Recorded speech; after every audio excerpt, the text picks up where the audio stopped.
everyone, and welcome back to my channel. So a couple of days ago, I got an acceptance from Michigan Ross with a scholarship of $40,000. So I thought I'd jump on here and create a video about the tips and tricks that helped me get into Michigan Ross. So for starters, a little bit of background about myself. I lived in Canada and I've been working at the Bank of Montreal for the past 3 years. So I have a lot of experience in the financial services industry. Now, a lot of people are applying for MBA. A lot of people are interested in Michigan Ross, which is, a top 10 school. So this video is sort of to help you guide you pretty much through that process and all of the tips that I used while I was writing my essay and everything while I was going through my application process. To start off with, we'll start off with what Michigan Ross actually looks for. So it is a top 15 school. It's located in Michigan. It's pretty much known for consulting. But what are the key core values that you need to focus on when you're writing your essay, when you're going into your interviews, if you've been invited, and when you're heading into the program? So we'll start off with that, and then we'll move on to the interviews and pretty much the rest of the application process. So I think one of the most interesting things about the application, especially this year, is that it's a lot less formulaic than before. So the main theme about Michigan Ross is sharing unique perspectives. So when you're writing an essay, some schools have a very generic sort of approach, which is you share your short-term goals, you share your long-term goals, and then how those two connect and how they'll lead to your, future, what you're looking towards. But with Michigan Ross, you're trying to actually bring your personality into the forefront. So the main thing that you should be focusing on is answering the two groups of questions. So this year they have group 1 questions and group 2 questions, which both focus on different perspectives that you can bring from your application.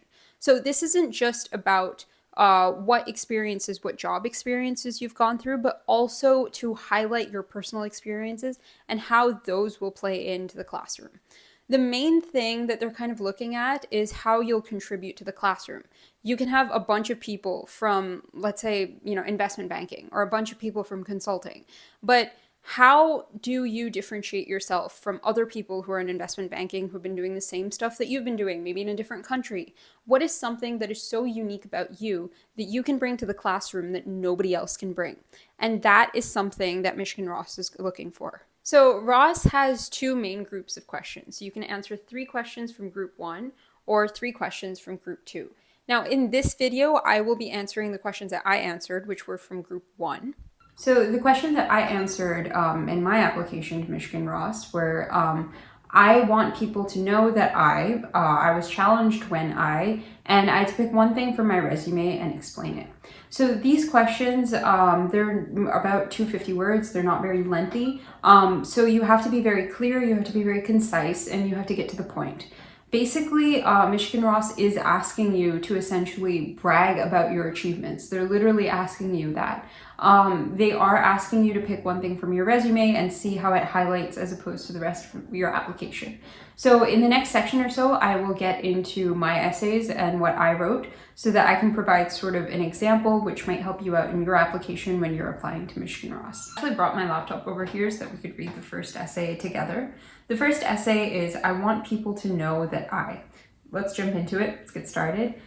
I want people to know that I helped organize one-on-one mentorship sessions for my team at the Bank of Montreal and discovered that I could really lead people in the process. Historically, when new platforms were being introduced, it was up to each teammate to explore and learn independently, often leading to inconsistent utilization of models.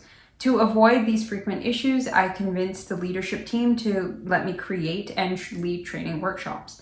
Within 2 weeks, our team, unlike many groups across the Bank of Montreal, was fully integrated and using new platforms to make a significant contribution to deliver actionable insights and improving process efficiency on our projects, reduction in errors, and smoother development process. Now, this was a very short essay. It wasn't very long. I got to the point. The point was essentially I helped streamline the process that was training people at the bank. Now, basically, I've had a very short tenure when when it comes to my work experience. I've only worked for about 3 years or so. So I wanted to make sure that one of the things that I would highlight and I would bring to the table would be my leadership qualities that made a large impact on the bank over these past 3 years. And I think that this would be a really good example for somebody who doesn't have, let's say, somebody who's only worked for 3 or 4 years, which is pretty much the majority of MBA applicants that are coming in. I just realized that when I was recording this, my mic wasn't on, so if my audio just dips in between, it's because of that. So another thing I'd like to note is that with Ross, they really have a framework for their learning framework, which is called MAP. Which emphasizes on action-based learning. So basically what they want from you is that everything that you've listed on your resume, they want to see how you've applied that in your real life. So if you joined a club, how did you contribute to the rest of the community? How did you apply the skills that you've learned at work to actually have some leadership or gain some leadership perspective that you can offer to the classroom when you do attend Ross. So that leads me to the second part, the second essay, which is I was challenged when I did blank. Again, this is another short essay. It's not very long, about 250 words or so. So let's read mine together so that you get kind of an example off of what Ross is looking for. Okay. I chaired the spring fundraiser for the Food Banks Canada. We were tasked with raising money for underprivileged families that could not afford food. Though I had no experience in organizing such an event on a grand scale, I worked with my team to set up booths in grocery stores and tried to advertise our cause.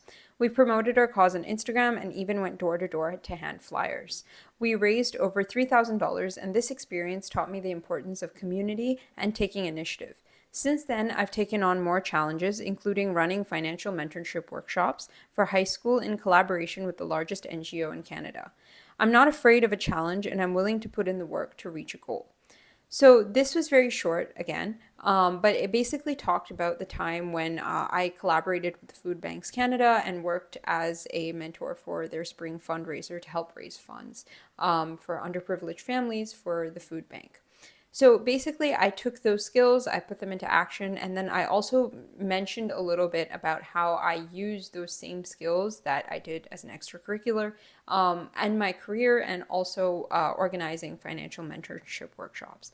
So that kind of just follows the MAP framework that Ross is looking for. So the third and final essay that I wrote, which was pick one thing from your resume and tell us more. So in this one, I think that they're really trying to get you to also take one highlight in your resume, but also add a little bit of your personality and how it will contribute to the rest of both the Ross curriculum and the classroom. So during my resume, during my internship at Robert Bosch, my team was responsible for developing a driverless car prototype. We were responsible for creating a data model that would become the brain of the car. Despite setbacks in training the model, I mentored my team and developed innovative solutions to build the project. In addition to the skills I have developed in my career to date, I also felt my unique background and perspective will be essential in making me a good general manager.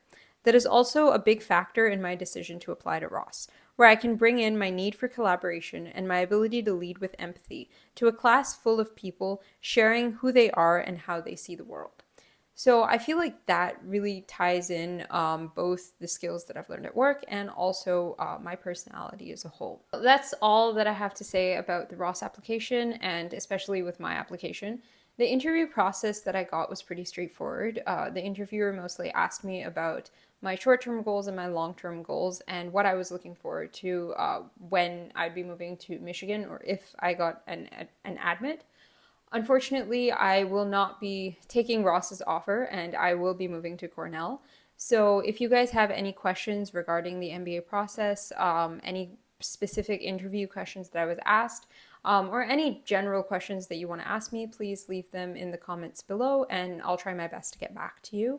If you like my videos and you like this video or any other videos that I have, please consider subscribing. You can also follow me on Instagram. I've probably put that in the description below.